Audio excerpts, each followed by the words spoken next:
Everyone, যোৱাকালি আমি গৈছিলোঁ আৰোহণ ৰিজৰ্টত। এইখন আছে চন্দ্ৰপুৰত।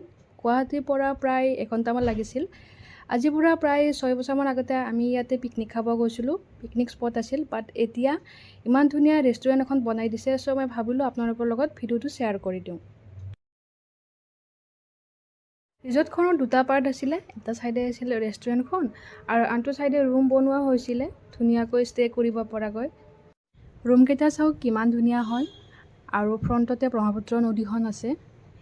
এই ৰুমকেইটাৰ পাৰ নাইট 6,000 হয়।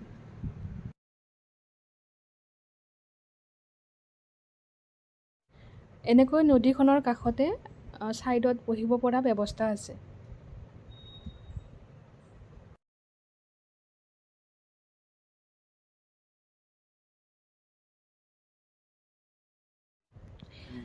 আৰু এইখিনি চাওক কিমান যে ধুনীয়া লাগিছে।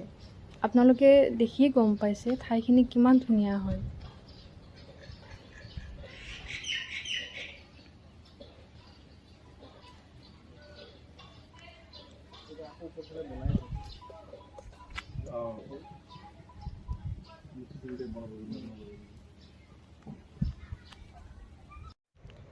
যিসকলে নাইট ষ্টে' কৰে তেওঁলোকৰ কাৰণে ছুইমিং পুলো আছে আৰু এইখিনিতে দুটা ডাঙৰ কটেজ আছে। পাৰ নাইট 10,000 হয় আৰু একেলগে বহুতকেইজন থাকিব পাৰে।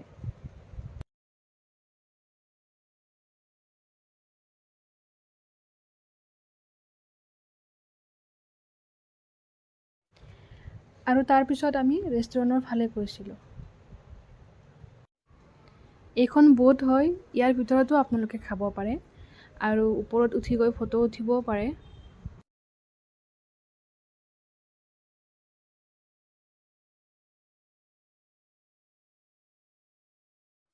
আৰু এটা কথা, ৰেষ্টুৰেণ্টখনৰ লগতে ডাঙৰ ফিল্ড এখন আছে। ইয়াতে আপোনালোকে খেলিব পৰা ব্যৱস্থা আছে।